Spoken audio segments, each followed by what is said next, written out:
പിതാവിൻ്റെയും പുത്രൻ്റെയും പരിശുദ്ധാത്മാവിൻ്റെയും നാമത്തിൽ ആമേൻ.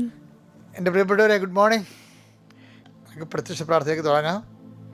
അമ്മേ പരിശുദ്ധ അമ്മേ, അമ്മേ പരിശുദ്ധ ദൈവമാതാവേ, ദൈവമാതാവേ, കൃപാസനത്തിലൂടെ ഞങ്ങൾക്കും ഞങ്ങളുടെ ദേശത്തിനും അമ്മ മാസം തേടി തന്ന എല്ലാ അനുഗ്രഹങ്ങൾക്കും കൃപകൾക്കും ഞങ്ങളിപ്പോൾ ഹൃദയം നിറഞ്ഞ നന്ദി പറയുന്നു. അമ്മേ പരിശുദ്ധ ദൈവമാതാവേ, 2004 ഡിസംബർ 7 ഉച്ചകഴിഞ്ഞ് 2:30 കൃപാസനത്തിൽ സംഭവിച്ച അമ്മയുടെ പ്രത്യക്ഷപ്പെടലിനെ കുറിച്ച് തിരുസഭയ്ക്ക് സമർപ്പിച്ചിരിക്കുന്ന പഠനരേഖകളുടെ മേൽ സഭാത്മകമായ പഠനങ്ങൾ ആരംഭിക്കുവാൻ ഞങ്ങൾ താഴ്മയോടെ പ്രാർത്ഥിക്കുന്നു. അമ്മേ പരിശുദ്ധ ഭൂസ്വർലോകങ്ങളുടെ രാജ്ഞിയായ അങ്ങേയ്ക്ക് ഭൗമ സംരക്ഷണത്തിനായി പ്രപഞ്ചപ്രകൃതിയെ തന്നെ തിരുസഭ പ്രതിഷ്ഠിക്കുവാൻ ഈ പ്രത്യക്ഷീകരണം വഴി ഇടയാക്കിയിടമേ. പരിശുദ്ധമ്മേ, ജപമാല മാതാവേ, സകല കൃപാസനം പ്രാർത്ഥനയോടും ചേർത്ത് ഞങ്ങളിപ്പോൾ പ്രാർത്ഥിക്കുന്ന ഈ കുടുംബത്തിന്റെ പ്രത്യേക നിയോഗം പരമക്കളെ.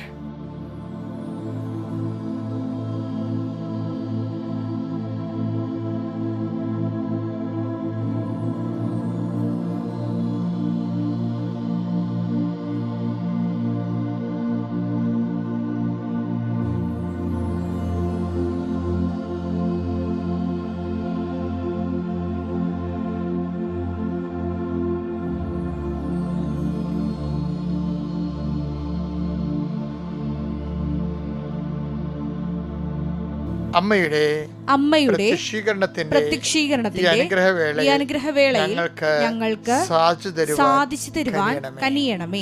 ആമേൻ. വിശ്വാസ പ്രമാണം.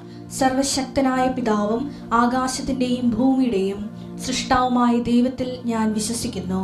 അവിടുത്തെ ഏകപുത്രനും ഞങ്ങളുടെ കർത്താവുമായ ഈശോമിശിഹായിലും ഞാൻ വിശ്വസിക്കുന്നു. ഈ പുത്രൻ പരിശുദ്ധാത്മാവിനാൽ ഗർഭസ്ഥനായി കന്യകാമറിയത്തിൽ നിന്ന് പിറന്ന് പൊന്തിയോസ് പീലാത്തോസിന്റെ കാലത്ത് പീഡകൾ സഹിച്ച് കുരിശിൽ തറയ്ക്കപ്പെട്ട് മരിച്ച് അടക്കപ്പെട്ട് പാതാളങ്ങളിൽ ഇറങ്ങി മരിച്ചവരുടെ ഇടയിൽ നിന്ന് 3-ാം നാൾ ഉയർത്ത് സ്വർഗത്തിലേക്ക് എഴുന്നള്ളി സർവശക്തിയുള്ള പിതാവായ ദൈവത്തിന്റെ വലതുഭാഗത്തിരിക്കുന്നു. അവിടെ നിന്ന് ജീവിക്കുന്നവരെയും മരിച്ചവരെയും വിധിക്കുവാൻ വരുമെന്നും ഞാൻ വിശ്വസിക്കുന്നു. പരിശുദ്ധാത്മാവിലും ഞാൻ വിശ്വസിക്കുന്നു. വിശുദ്ധ കത്തോലിക്കാ സഭയിലും പുണ്യവാന്മാരുടെ ഐക്യത്തിലും പാപങ്ങളുടെ മോചനത്തിലും ശരീരത്തിന്റെ ഉയർപ്പിലും നിത്യമായ ജീവിതത്തിലും ഞാൻ വിശ്വസിക്കുന്നു. ആമേൻ. സ്വർഗ്ഗസ്ഥനായ ഞങ്ങളുടെ പിതാവേ, അങ്ങയുടെ നാമം പൂജിതമാകണമേ. അങ്ങയുടെ രാജ്യം വരണമേ. അങ്ങയുടെ തിരുമനസ് സ്വർഗത്തിലെ പോലെ ഭൂമിയിലും ആകണമേ. അന്നു വേണ്ടുന്ന ആഹാരം ഇന്ന് ഞങ്ങൾക്ക് തരണമേ. ഞങ്ങളോട് തെറ്റ് ചെയ്യുന്നവരോട് ഞങ്ങൾ ക്ഷമിക്കുന്നത് പോലെ ഞങ്ങളുടെ തെറ്റുകൾ ഞങ്ങളോടും ക്ഷമിക്കണമേ. ഞങ്ങളെ പ്രലോഭനത്തിൽ ഉൾപ്പെടുത്തരുതേ, തിന്മയിൽ ഞങ്ങൾ രക്ഷിക്കണമേ. ആമേൻ. നന്മ നിറഞ്ഞ മറിയമേ, സ്വസ്തി. കർത്താവ് അങ്ങയുടെ കൂടെ സ്ത്രീകളിൽ അങ്ങ് അനുഗ്രഹിക്കപ്പെട്ടവളാകുന്നു. അങ്ങയുടെ ഉദരത്തിൻ ഫലമായി ഈശോ അനുഗ്രഹിക്കപ്പെട്ടവനാകുന്നു. പരിശുദ്ധ മറിയമേ, തമ്പുരാന്റെ അമ്മേ, പാപികളായ ഞങ്ങൾക്ക് വേണ്ടി ഇപ്പോഴും ഞങ്ങളുടെ മരണസമയത്തും തമ്പുരാനോട് അപേക്ഷിക്കണമേ. ആമേൻ. എൻ്റെ പ്രിയപ്പെട്ടവരെ, സന്തോഷത്തോടെ നമുക്ക് അനുദിന അനുഗ്രഹ പ്രാർത്ഥനയിലേക്ക് വരാം. കർത്താവേ, ഞങ്ങളുടെ മക്കൾക്ക് പരീക്ഷയുടെ കാലമാണ്. കുടുംബങ്ങളെല്ലാം ജാഗ്രതയോടെ വായനാ വെളിച്ചം തെളിച്ചുകൊണ്ട് രാത്രിയെ പകലാക്കി പ്രാർത്ഥിക്കുന്ന കുഞ്ഞുങ്ങളെ സംബന്ധിച്ച് പ്രാർത്ഥിക്കുന്നു. SSLCക്കാരെയും ബോർഡ് എക്സാമിനെയും യോഗ്യതാ പരീക്ഷയും മത്സര പരീക്ഷയും OET പോലെയുള്ള യോഗ്യതാ പരീക്ഷകളെയും PSC പോലുള്ള മത്സര പരീക്ഷകളെയും അങ്ങനെ ദിവസത്തിന് പരീക്ഷാർത്ഥികളെ അങ്ങനെ ദിവസത്തിനെ സംബന്ധിച്ച് പ്രാർത്ഥിക്കുന്നു. കർത്താവെ, അങ്ങ് മക്കളിൽ അനുഗ്രഹം ചൊരിയണമെന്ന് പ്രാർത്ഥിക്കുന്നു. കൂടുതൽ പ്രയാസങ്ങളിലിരിക്കുന്നവരെ കൂടുതൽ സഹായിക്കുകയും അവരുടെ കഴിവിനേക്കാളുപരി അങ്ങയുടെ കൃപ കൊണ്ട് കുടുംബങ്ങളെ സന്ധിക്കണമെന്ന് പ്രാർത്ഥിക്കുന്നു. ഞങ്ങളുടെ കഴിവിനാലല്ല കർത്താവെ, അങ്ങയുടെ കൃപയാലാണെന്ന് ഞങ്ങൾ ഏറ്റേറ്റ് പറയുന്നു. കർത്താവെ, നിൻ്റെ പീഡാനുഭവത്തിൻ്റെ യോഗ്യത, നിൻ്റെ കുരിശുമണ്ഡത്തിൻ്റെ യോഗ്യത, നിൻ്റെ തിരുവാല മുറിവിൻ്റെ യോഗ്യത, നിൻ്റെ മുളുക്കിടത്തിൻ്റെ യോഗ്യത, കർത്താവെ, നിൻ്റെ ഉയർത്തെഴുന്നേൽപ്പിൻ്റെ യോഗ്യതയാൽ അങ്ങനെ മക്കളോട് കരുണത്തോതിനെന്ന് പ്രാർത്ഥിക്കുന്നു. എൻ്റെ കർത്താവിൻ്റെ ഉന്നതമായ നാമത്തിൽ, സഭയുടെ അധികാരത്തിൽ, കുരിശടയാളത്തിൽ, ദൈവശക്തി നിങ്ങളുടെ തൊഴിലിടങ്ങൾ അനുഗ്രഹിക്കപ്പെടട്ടെ. നിങ്ങളുടെ ജീവിത മാർഗങ്ങൾ അനുഗ്രഹിക്കപ്പെടട്ടെ. നിങ്ങൾ എന്തിനു വേണ്ടിയാണോ ഇന്ന് മനസ്സുകൊണ്ട് വേദനിക്കുകയും കഷ്ടപ്പെടുകയും അതിനുവേണ്ടി നടക്കുകയോ ഇല്ലയോ എന്ന് ആശങ്കപ്പെടുകയും ചെയ്യുന്ന വിഷയങ്ങളിൽ പരിശുദ്ധ അമ്മയെ കൃപാസന ആൾത്താരെ ജീവനോടെ പ്രത്യക്ഷപ്പെട്ട പരിശുദ്ധ അമ്മയുടെ പ്രത്യേക മാധ്യസ്ഥത്താൽ നീ അനുഗ്രഹീതരായിരിക്കുവാനും രാത്രി വരുമ്പോൾ ആശ്വാസം നീ പ്രാപിച്ചിരിക്കാനും കർത്താവിൻ്റെ ഉന്നതമായ നാമത്തിൽ ഞാൻ നിന്നെയും നിൻ്റെ ഉദ്യമങ്ങളെയും ദൗത്യങ്ങളെയും യാത്രകളെയും കർത്താവിൻ്റെ നാമത്തെ ആസ്വദിക്കുന്നു. നിത്യം പിതാവും പുത്രനും പരിശുദ്ധാത്മാവിനെ നീക്കുക. എൻ്റെ പ്രിയപ്പെട്ടവരെ, നമ്മൾ ഇന്ന് വായിക്കാൻ പോണത് യോഹന്നാന്റെ സുവിശേഷം 5-ാം അധ്യായം 1 മുതൽ 7 വരെയുള്ള വചനങ്ങൾ. ഇതിന് ശേഷം യഹൂദരുടെ ഒരു തിരുനാളിന് യേശു ജെറുസലേമിലേക്ക് പോയി. ജെറുസലേമിൽ അജകവാടത്തിനടുത്ത് ഹെബ്രായ ഭാഷയിൽ ബെത്സദ എന്ന് വിളിക്കുന്ന ഒരു കുളമുണ്ടായിരുന്നു. അതിന് 5 മണ്ഡപങ്ങളുണ്ടായിരുന്നു. അവിടെ കുരുടരും മുടന്തരും തളർവാദക്കാരുമായ അനേകം രോഗികൾ കിടന്നിരുന്നു. 38 വർഷമായി രോഗിയായിരുന്ന ഒരുവൻ അവിടെ ഉണ്ടായിരുന്നു. അവൻ അവിടെ കിടക്കുന്നത് യേശു കണ്ടു. അവൻ വളരെ നാളായി കിടപ്പിലാണെന്നറിഞ്ഞ് യേശു ചോദിച്ചു, സുഖം പ്രാപിക്കാൻ നിനക്ക് ആഗ്രഹമുണ്ടോ? അവൻ പറഞ്ഞു, കർത്താവേ, വെള്ളമിളകുമ്പോൾ എന്നെ കുളത്തിലേക്ക് ഇറക്കാൻ ആരുമില്ല. ഞാൻ എത്തുമ്പോഴേക്കും മറ്റൊരുവൻ വെള്ളത്തിൽ ഇറങ്ങിക്കഴിഞ്ഞിരിക്കും. എൻ്റെ പ്രിയപ്പെട്ടവരെ, ഇത് സുന്ദരമായ ഒരു സുവിശേഷ സംഭവമാണ്. ഇതേക്കുറിച്ച് നിങ്ങൾ ഒത്തിരി കേട്ടിട്ടുണ്ട്. ഞാൻ കേട്ടതൊന്നുമല്ല പറയാൻ ഉദ്ദേശിക്കുക. ഞാൻ പലപ്പോഴും നിങ്ങൾ പങ്കുവെക്കണതേ എൻ്റെ ആധ്യാത്മിക ജീവിതത്തിൽ കർത്താവ് എന്നോട്, എൻ്റെ ധ്യാനങ്ങളിൽ കർത്താവ് എന്നോട് പറഞ്ഞ കാര്യങ്ങളായിരിക്കും ഞാൻ മിക്കവാറും. ഇതൊന്നും വായിച്ചിട്ടൊന്നുള്ള പുസ്തകമല്ല. ചിലതൊക്കെ ശാസ്ത്രീയമായ കാര്യങ്ങൾ ക്ലാരിഫിക്കേഷന് വേണ്ടി ഞാൻ ചില വ്യാഖ്യാനങ്ങൾ നോക്കും. പറയുമ്പോൾ തെറ്റിപ്പോകും. സഭയുടെ നിലപാട് കൂടി അറിയണമല്ലോ നമ്മൾ. അപ്പം അല്ലെങ്കിൽ പലപ്പോഴും ഞാൻ എൻ്റെ എപ്പോഴും ജീവിതത്തെ അഡ്രസ്സ് ചെയ്യാനാണ് ഞാൻ പലപ്പോഴും സുവിശേഷത്തെ ഒരു മാധ്യമമാക്കണത്. കാര്യം അത് എക്സ്പീരിയൻഷ്യൽ ബിബ്ലിക്കൽ തിയോളജി അല്ല. ബൈബിൾ ദൈവശാസ്ത്രമാണ്. പക്ഷെ അത് ക്ലാസ് റൂമോ അക്കാഡമിക്കോ അല്ല എന്നതിനേക്കാൾ ഉപരി ജീവിതത്തോട് മല്ലിടുന്ന വ്യക്തികൾക്ക് ഒരു ഏലാം പാട്ട് പോലെയാണ് ഞാൻ ഉദ്ദേശിക്കുന്നത്. ചിലപ്പോൾ ഏലസോ എന്ന് പറയുമ്പോൾ നല്ല ഭാരമുള്ളതാണെങ്കിലും ആൾക്കാർ ഭാരവണ്ടികൾ തള്ളിക്കയറാൻ കണ്ടിട്ടില്ലേ? അപ്പം ജീവിതം തള്ളിക്കയറ്റി ഉന്തി ഉരുട്ടി കൊണ്ടുപോകുന്നതിനെ സംബന്ധിച്ചിടത്തോളം ഒരു ദൈവത്തിൻ്റെ സാന്നിധ്യത്തിൻ്റെ അപ്പ് എന്ന് പറഞ്ഞാൽ നമ്മൾ ഓട്ടക്കാരെ പ്രോത്സാഹിപ്പിക്കുന്ന പോലെ ആണ് ഞാൻ ശരിക്കും പറഞ്ഞാൽ സുവിശേഷം എനിക്ക് കിട്ടിയിരിക്കുന്ന ഒരു അഭിഷേകം. അതാണ് ഞാൻ വിവേചിച്ചിരിക്കുന്നത്. ഞാനിപ്പോൾ ഇത് പറയാൻ കാരണമേ, ഇപ്പം ഇയാൾ ഇത് കണ്ടില്ലേ, ഇയാളുടെ കിടപ്പ് കണ്ടില്ലേ? ഇയാൾ തലവാത രോഗിയാണ്. ഇപ്പം സേതാക്കുളത്ത്, ഞാൻ ആ കുളത്തിൻ്റെ കാര്യം പോയതാണ്.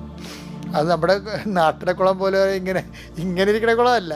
അതിങ്ങനെ അറുത്ത് പൊറിച്ച് ടാങ്ക് പോലെ ഇരിക്കുന്ന കുളമാണ് അവർ കാണിക്കണത്. ബസേതാക്കുളമാണെന്ന് പറഞ്ഞ് സ്പേസും സ്പോട്ടൊക്കെ ഏറെക്കുറെ കറക്റ്റാണ്. പക്ഷേ നല്ല ഒരു 8 അടിയൊക്കെ ആഴമുണ്ടെന്ന് പറയുന്നത്. 8 അടി 6 അടി ഇങ്ങനെ ചതുരത്തിൽ കിടക്കണം.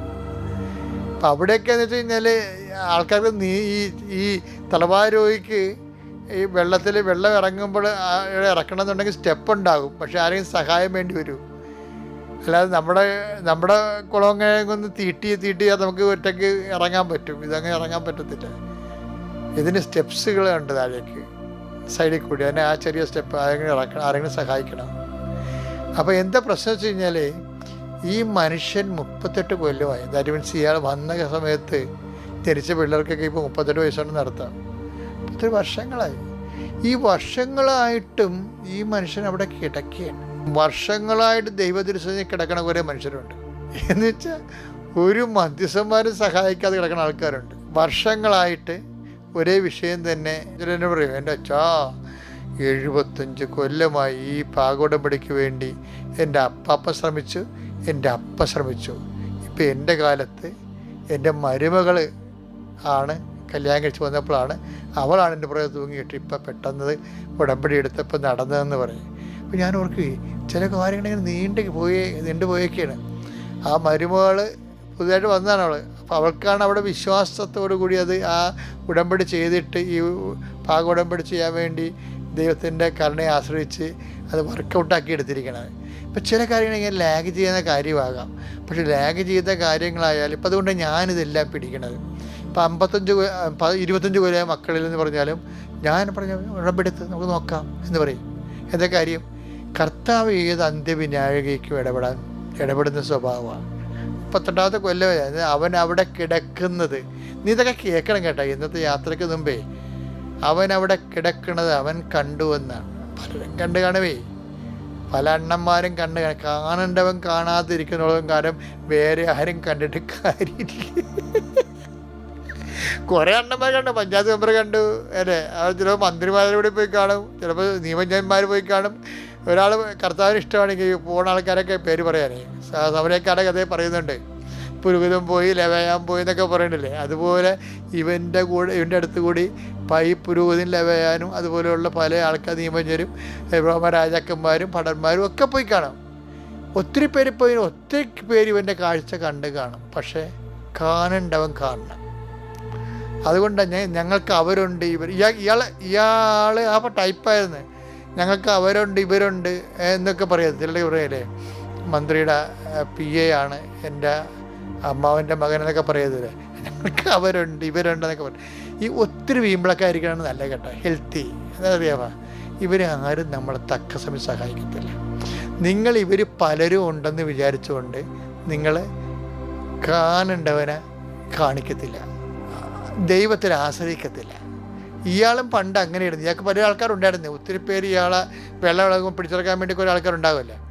യഹൂദന്മാർ അങ്ങനെ പരസ്പരം സഹായിക്കുന്ന ആൾക്കാരല്ലെങ്കിൽ പോലും പൊതുവെ നോക്കുമ്പോൾ നമുക്ക് സഹായിച്ചവരും ഉണ്ട്. ഇപ്പം യഹൂദന്മാരൊക്കെ അടച്ചുകുറ്റം പറയല്ലേ ഞാൻ. സമരക്കാരുടെ കാര്യത്തിൽ ഒത്തിരി പേരിങ്ങനെ നിരുത്തരവാദിത്തം കാണിക്കുന്നുണ്ടെങ്കിലും ഒരുത്തൻ്റെ വീട് പൊളിച്ച് 4 പേര് കൂടി കട്ടിലോടുകൂടി ഇറക്കുന്ന ആൾക്കാരില്ല. അതുപോലെ അങ്ങനെ കുറേ ആൾക്കാർ ഇയാൾക്കും പണ്ടുണ്ടായിരുന്നതാണ്. ഇപ്പം വെള്ളം റാഫേൽ മാലാഖ ബെശേദക്കുളത്ത് ഇറങ്ങുമ്പോൾ കലക്കും. അപ്പോൾ പിടിച്ചു കിടത്താതെ ഇയാൾക്ക് നല്ല ആരോഗ്യമുണ്ടായ കാലത്ത് ആരോഗ്യമുള്ള ചെറുപ്പക്കാരൊക്കെ ഇയാളുടെ കൂടെ ഉണ്ടായതാണ്. ഇപ്പം ശരിയാക്കി തരാമെന്ന് പറഞ്ഞ് കുറേ ആൾക്കാർ ഇയാളുടെ കൂടെ ഉണ്ടായാണ്. ചിലപ്പോൾ ഭാര്യയും ഉണ്ടായി. മിക്കവാറും ഡൈവേഴ്സ് ചെയ്ത് പോയി കാണും. മിക്കവാറും ഇത്രയും വർഷങ്ങളല്ലേ. തറവാതിരെ കൊണ്ട് ഇയാക്കളെ കൊണ്ട് പ്രത്യേകിച്ച് പ്രയോജനമൊന്നുമില്ലല്ലോ. അപ്പം അതുകൊണ്ട് അവരെ ചിലപ്പോൾ പോയി കാണും. മക്കളും ഉണ്ടായിക്കണേല. മക്കളും ഇയാൾ തറവാതിരമാണ്. തറവാതിര കൂടെ നിൽക്കാൻ പാടാണ് ഭയങ്കര. ഇയാളുടെ മലമൂത്രങ്ങളൊക്കെ ഇയാൾ ആരാണ് ഇതൊക്കെ നോക്കണത് ഏതറിയാം. കാര്യം തളർന്ന് കിടക്കുന്ന ആളല്ലേ.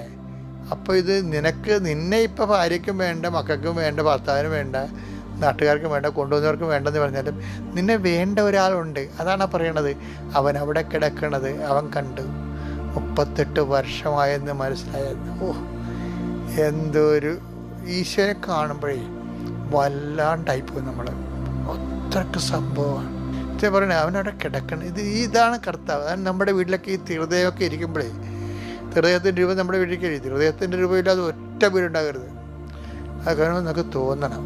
ഹൃദയത്തിന് പകരം വേറെ പല പരിപാടിയും കാണിക്കുന്നുണ്ട്. ഹൃദയത്തിനെ പോലെ പല പരിപാടിയും കാണിക്കും. അതല്ല, തിരുഹൃദയം നമ്മുടെ വിശ്വാസത്തിൻ്റെ എംബ്ലമാണത്.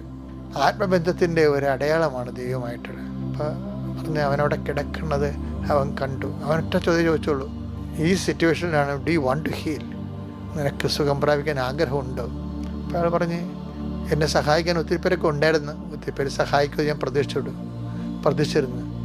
ഇപ്പോഴാരുമില്ല. ചിലരെന്ത് പറയണമെന്നറിയാമോ? ഇവിടുത്തെ പ്രശ്നം ഇവനെ സംബന്ധിച്ചിടത്തോളം ഇപ്പോഴാരുമില്ലെന്ന് പറയത്തില്ലേ, അതിനാണ് 10 മാർക്ക്. എന്താ കാര്യത്തിൽ നമ്മൾ ഗതി കെട്ടാൽ പോലും നമ്മൾ പറയത്തില്ല നമുക്ക് ആരും ഇല്ലെന്നുള്ളത് പറയത്തില്ല. അഹങ്കാരം ഉണ്ടേ, മനുഷ്യന് അഹങ്കാരം ഉണ്ടാവില്ല. ഇല്ല ഞാൻ നോക്കിക്കൊള്ളാം ആര്. അപ്പോൾ എന്ന് വെച്ച് കഴിഞ്ഞാൽ ആരുണ്ട്, ആര് സഹായിക്കും, ആര് നിൽക്കുമെന്നെ കുറിച്ച് നമുക്ക് അറിയില്ല. പക്ഷെ എന്നാലും നമുക്ക് നമ്മുടെ ഇടം മറ്റുള്ളവരെ അറിയിക്കാൻ നമുക്ക് ഭയങ്കര പ്രയാസമാണ്. പ്രത്യേകിച്ച് കുറച്ച് സ്റ്റെപ്പപ്പിൽ ജീവിക്കുന്ന ആൾക്കാർക്ക് അത് ഇത്തിരി പാടായിരിക്കും. പാത്രങ്ങളൊക്കെ വിളിച്ച് പറയും, ആരും ഇല്ലെന്നൊക്കെ വിളിച്ച് നിലവിളിക്കുകയൊക്കെ ചെയ്യും. അതല്ല, നമ്മളെപ്പോഴും ദൈവത്തെ ഈ ഒരു വിഷയത്തേക്ക് ക്ഷണിക്കുമ്പോൾ നമ്മുടെ സ്റ്റാറ്റസ് ഒന്ന് ലോ ചെയ്യണം എപ്പോഴും നല്ലതാണ്. ചില ആൾക്കാർ ഭയങ്കര ജപ്തിയാണ്, കഷ്ടപ്പാടാണെന്നൊക്കെ പറഞ്ഞാലും ഒരിക്കലും ഇടവപ്പള്ളി പോകത്തില്ല, കൃപാസക്തി വരും. എന്താ കാര്യം? അപ്പോൾ നമ്മുടെ ഇടവക ഇടവപ്പള്ളി ചെന്ന് പ്രാർത്ഥിച്ച് കൈയൊക്കെ വിരിച്ച് നിന്ന് പ്രാർത്ഥിച്ചാൽ നമുക്കെന്തോ കുഴപ്പമുണ്ട്. ചില കൃപാസക്തി വരത്തില്ല. എന്നറിയാമോ? കൃപാസക്തി വന്നാൽ എന്തോ പ്രശ്നമുള്ളത് കൊണ്ടാണ് കൃപാസക്തി വരണതെന്ന് മറ്റൊരു ധരിക്കുകയില്ല. ഇപ്പോൾ നമ്മുടെ നാട്ടുകാർ പോലും കൃപാസക്തി കണ്ടാൽ എന്ത് ചെയ്യും? വിട്ടുകൊടുക്കാൻ തയ്യാറല്ല. പക്ഷേ ഈ മനുഷ്യൻ അങ്ങനെയല്ല. അയാൾ സമ്മതിച്ചു, എനിക്ക് ആരും ഇല്ലെന്ന് പറഞ്ഞു. ഉള്ളതുപോലെ അംഗീകരിക്കണം. എന്നിട്ട് ദൈവദൃശ്യം അത് ഏറ്റു പറയണം. അപ്പോൾ ദൈവം ആരാണെന്ന് നീ അറിയും. കർത്താവിനെ അനുഗ്രഹിക്കട്ടെ. വിശ്രാമം.